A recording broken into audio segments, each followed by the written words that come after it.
Hello കൂട്ടുകാരെ, ഷോൾഡറിന്റെ അളവ് കുറവും ആം ഹോളിന്റെ അളവ് കൂടുതലും കൈ മസിൽ വണ്ണം കുറവുള്ളവർക്ക് എങ്ങനെയാണ് കറക്റ്റായിട്ട് കൈ വെട്ടുന്നതെന്നും അതുപോലെ അതിന്റെ കൈക്കുഴി എങ്ങനെയാണ് കറക്റ്റ് ചെയ്യുന്നതെന്നും ഈ വീഡിയോയിൽ ഞാൻ വ്യക്തമായി പറഞ്ഞിട്ടുണ്ട്.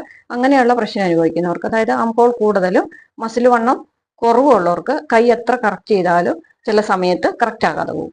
അപ്പോൾ ഇങ്ങനെയാണെന്നും അതുപോലെ കൈ എങ്ങനെയാണ് നമ്മൾ അഡ്ജസ്റ്റ് ആക്കി, അതായത് ആം ഹോൾ കൂടുതലും മസിൽ വണ്ണം കുറവായിരുന്നവർക്ക് മിക്കവാറും കൈ തയ്ക്കുമ്പോൾ ലൂസായി വരും. അപ്പൊ അങ്ങനെയുള്ളവർക്ക് ഈ കൈക്കുഴി എത്താതെയും വരും, ചിലർക്ക് തുണി തികയാതെ പോകുന്നു, അങ്ങനത്തെയൊക്കെ പ്രശ്നങ്ങളുണ്ട്. അപ്പൊ അതെല്ലാം എങ്ങനെയാണ് കറക്റ്റ് ചെയ്യുന്നതെന്ന് ചെറിയ 2 ടിപ്സ് ആണ് പറഞ്ഞിട്ടുള്ളത്. അത് എന്താണെന്നുള്ളത് ഞാൻ വീഡിയോയിൽ വ്യക്തമായി പറഞ്ഞിട്ടുണ്ട്. വീഡിയോ അറ്റാച്ച് ചെയ്ത് കൊടുത്തേക്കാം. അപ്പൊ ആ വീഡിയോ കണ്ടു കഴിഞ്ഞാൽ നിങ്ങൾക്ക് ഇതെങ്ങനെയാണ് ഈ പ്രശ്നത്തെ മറികടക്കുന്നത്, അല്ലെങ്കിൽ ഈ അതായത് ആംഹോൾ കൂടുതലും മസിൽ വണ്ണം കുറവുള്ളവർക്ക് എങ്ങനെയാണ് കൈ ബ്ലൗസ് വെട്ടുന്നതെന്നും കൈ എങ്ങനെയാണ് കട്ട് ചെയ്യുന്നതെന്നും അതെങ്ങനെയാണ് ഷേപ്പ് ചെയ്ത് കറക്റ്റ് ചെയ്യുന്നതെന്നും അപ്പോൾ ഈ വീഡിയോ പറഞ്ഞിട്ടുണ്ട്. അപ്പോൾ വീഡിയോ നിങ്ങൾക്ക് കണ്ടു കഴിഞ്ഞാൽ എല്ലാം കൃത്യമായിട്ട് മനസ്സിലാവും. അപ്പോൾ ഈ വീഡിയോ നിങ്ങൾക്ക് ഇഷ്ടപ്പെട്ടാൽ ലൈക്ക് ചെയ്യുക, സബ്സ്ക്രൈബ് ചെയ്യുക, ഷെയർ ചെയ്യുക. അപ്പോൾ വീണ്ടും നല്ലൊരു വീഡിയോ ആയിട്ട് വേഗം വരാം. Thank you. ഹലോ കൂട്ടുകാരെ, ഷോൾഡറിന്റെ അളവ് കുറവും ആം ഹോളിന്റെ അളവ് കൂടുതലും കൈ മസിൽ വണ്ണം കുറവുള്ളവർക്ക് എങ്ങനെയാണ് കറക്റ്റായിട്ട് കൈ വെട്ടുന്നതെന്നും അതുപോലെ അതിന്റെ കൈക്കുഴി എങ്ങനെയാണ് കറക്റ്റ് ചെയ്യുന്നതെന്നും ഈ വീഡിയോയിൽ ഞാൻ വ്യക്തമായി പറഞ്ഞിട്ടുണ്ട്.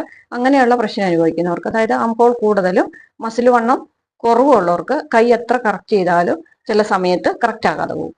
അപ്പോൾ ഇങ്ങനെയാണെന്നും അതുപോലെ കൈ എങ്ങനെയാണ് നമ്മൾ അഡ്ജസ്റ്റ് ആക്കി, അതായത് ആം ഹോൾ കൂടുതലും മസിൽ വണ്ണം കുറവായിരുന്നവർക്ക് മിക്കവാറും കൈ തയ്ക്കുമ്പോൾ ലൂസായി വരും.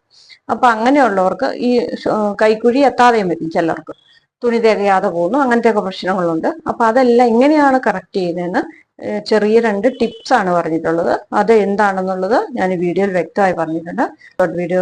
വീഡിയോ അറ്റാച്ച് ചെയ്ത് കൊടുത്തേക്കാം. അപ്പൊ ആ വീഡിയോ കണ്ടു കഴിഞ്ഞാൽ നിങ്ങൾക്ക് ഇതെങ്ങനെയാണ് ഈ പ്രശ്നത്തെ മറികടക്കുന്നത്, അല്ലെങ്കിൽ ഈ അതായത് ആംഹോൾ കൂടുതലും മസിൽ വണ്ണം കുറവുള്ളവർക്ക് എങ്ങനെയാണ് കൈ ബ്ലൗസ് വെട്ടുന്നതെന്നും കൈ എങ്ങനെയാണ് കട്ട് ചെയ്യുന്നതെന്നും അതെങ്ങനെയാണ് ഷേപ്പ് ചെയ്ത് കറക്റ്റ് ചെയ്യുന്നതെന്നും അപ്പോൾ ഈ വീഡിയോ പറഞ്ഞിട്ടുണ്ട്. അപ്പോൾ വീഡിയോ നിങ്ങൾക്ക് കണ്ടു കഴിഞ്ഞാൽ എല്ലാം കൃത്യമായിട്ട് മനസ്സിലാവും. അപ്പോൾ ഈ വീഡിയോ നിങ്ങൾക്ക് ഇഷ്ടപ്പെട്ടാൽ ലൈക്ക് ചെയ്യുക, സബ്സ്ക്രൈബ് ചെയ്യുക, ഷെയർ ചെയ്യുക. അപ്പോൾ വീണ്ടും നല്ലൊരു വീഡിയോ ആയിട്ട് വേഗം വരാം. Thank you.